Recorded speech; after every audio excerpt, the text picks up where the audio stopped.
जय Hind defence lovers. आज की टॉप हेडलाइंस कुछ इस प्रकार है। एडीई बना रही एक futuristic unmanned aerial vehicle. BEL द्वारा मैन्युफैक्चर की गई रडार्स एक्सपोर्ट की जाएंगी फॉरेन कंट्रीज को। एलओसी पर पाकिस्तानी आर्मी की बैट टीम की घुसपैठ को इंडियन आर्मी ने किया नाकाम। भारत रशिया के केमाफ हेलीकॉप्टर्स की डील पर अमेरिका का प्रतिबंध। और फ्रांस तैयार है इंडियन आर्मी के फ्यूचरिस्टिक मेन मेटल टैंक वाले प्रोग्राम को सपोर्ट करने के लिए।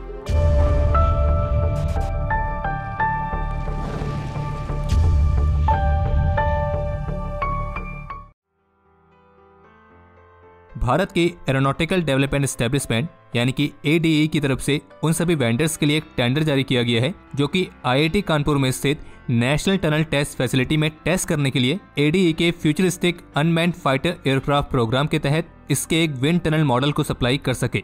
और इस टेंडर के लिए जारी की गई आरएफपी के मुताबिक इस पूरी एक्टिविटी में आईआईटी कानपुर में स्थित national wind tunnel test facility में फ्यूचरिस्टिक अनमैन्ड फाइटर एयरक्राफ्ट के मॉडल डिजाइन, फैब्रिकेशन और विंड टनल टेस्टिंग की जाएगी और इन्हें लो मैक नंबर्स में वेरियस फ्लाइट कंडीशंस के माध्यम से एक एप्रोप्रिएट फ्लो के तहत टेस्ट किया जाएगा।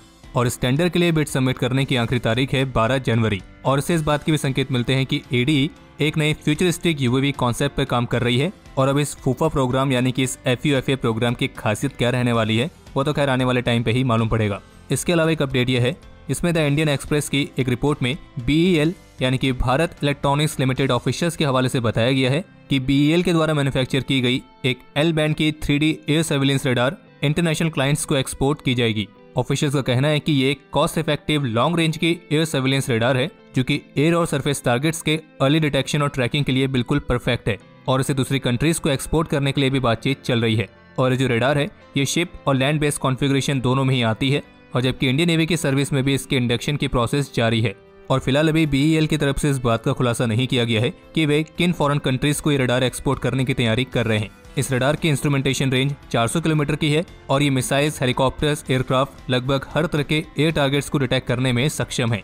और इसे 2018 में स्वीडिश कंपनी साब ग्रुप की सहायता के साथ विकसित किया गया था।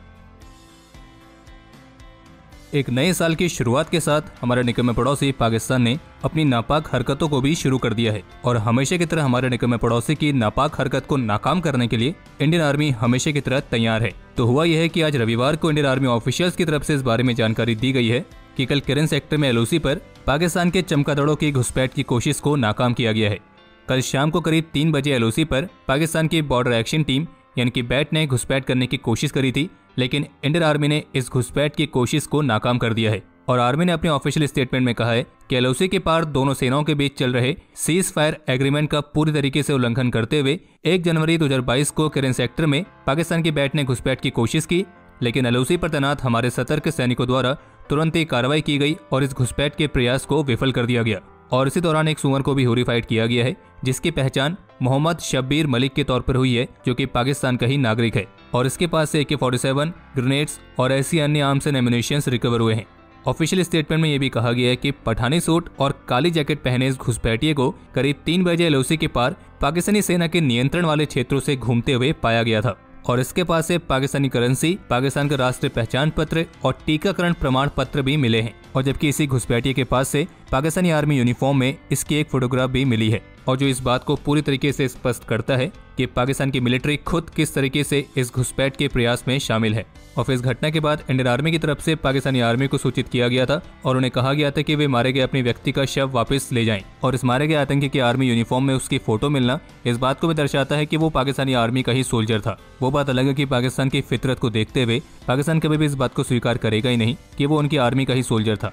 और आप जरा ये सोचिए कि ये घुसपैठ की कोशिश तब की गई है जब कल ही नए साल के अवसर पर दोनों देशों की आर्मीज के बीच एलओसी के अलग अलग हिस्सों पर एक दूसरे ने अपनी स्वीट्स एक्सचेंज करी थी। और इसके बावजूद भी पाकिस्तान के द्वारा इस तरह की हरकत करना अपने आप में ही पाकिस्तान की असलियत को बयां करता है। और बाकी पाकिस्तानी आर्मी के इस तरह के सभी घुसपैठ के प्रयासों को नाकाम करने के लिए इंडियन आर्मी पूरी तरीके से अलर्ट है। आज रविवार को इंडियन आर्मी के एडवांस लाइट हेलीकॉप्टर ध्रुव को हरियाणा के जिंद जिले के एक एग्रीकल्चर फील्ड में इमरजेंसी लैंडिंग करनी पड़ी थी। हालांकि अच्छी बात यह है कि इस इमरजेंसी लैंडिंग के दौरान हेलीकॉप्टर में सवार तीनों पर्सनल पूरी तरीके से सेफ हैं और इंडियन आर्मी की तरफ से दी गई जानकारी के मुताबिक ये इमरजेंसी लैंडिंग किसी टेक्निकल फॉल्ट के कारण करनी पड़ी थी और बताया जा रहा है कि ये हेलीकॉप्टर भटिंडा से दिल्ली की तरफ जा रहा था। और बाकी जिस समय हमें वीडियो रिकॉर्ड कर रहे हैं तब तक आई रिपोर्ट्स के मुताबिक इस हेलीकॉप्टर को रिपेयर कर लिया गया है और इस शाम को करीब 5:30 बजे तक वापस से भटिंडा पहुंच गया था। इसके अलावा एक अपडेट यह है कि आज भारत के उपराष्ट्रपति श्री एम वेंकैया नायडू ने भारत के पहले स्वदेशी एयरक्राफ्ट कैरियर INS विक्रांत को विजिट किया था। और भारतीय रक्षा मंत्रालय के मुताबिक भारत का जो ये स्वदेशी INS विक्रांत है तो इसमें करीब 76% तक का इंडिजीनियस कंटेंट इस्तेमाल हुआ है और इस ओवरऑल प्रोजेक्ट की जो लागत आई है वो है करीब 19,341 यानी कि 19,341 करोड़ रुपीस। और इस INS विक्रांत को आज़ादी के अमृत महोत्सव के तहत इस साल अगस्त के महीने तक इंडियन नेवी की सर्विस में कमीशन किया जाएगा। और बाकी इसके साथ आज हम आपसे एक बहुत ही दिलचस्प सवाल पूछना चाहेंगे और वो ये है कि आपके मुताबिक वर्तमान समय में इंडियन नेवी की सर्विस में मौजूद सबसे घातक हथियार कौन सा है।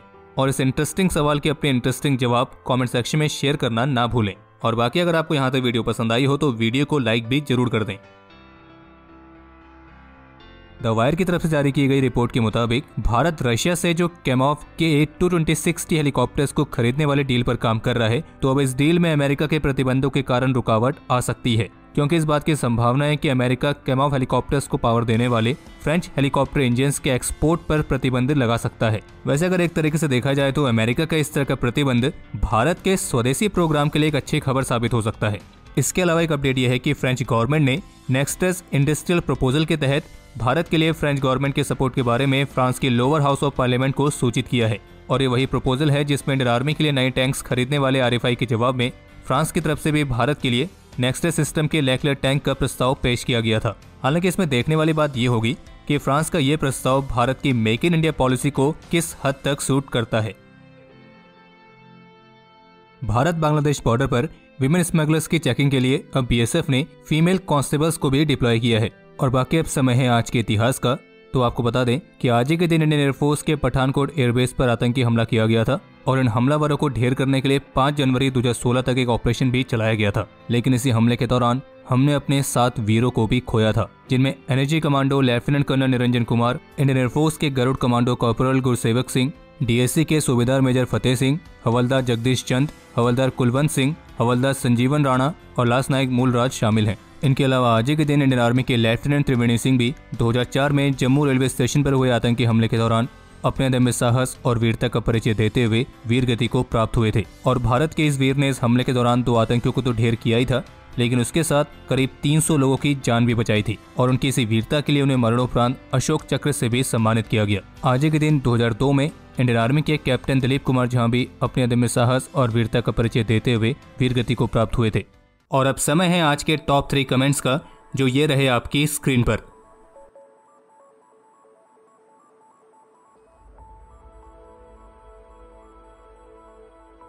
तो हमारे आज के इस एपिसोड के लिए इतना ही। उम्मीद है आपको एपिसोड पसंद आया होगा। अगर पसंद आया तो वीडियो को लाइक जरूर करें, ज़्यादा से ज़्यादा शेयर करें। इस वीडियो को लेकर कोई भी सुझाव हो, सवाल हो, उसके लिए कमेंट सेक्शन ओपन है। और अगर आपने चैनल को सब्सक्राइब नहीं किया है तो सब्सक्राइब करना ना भूलें।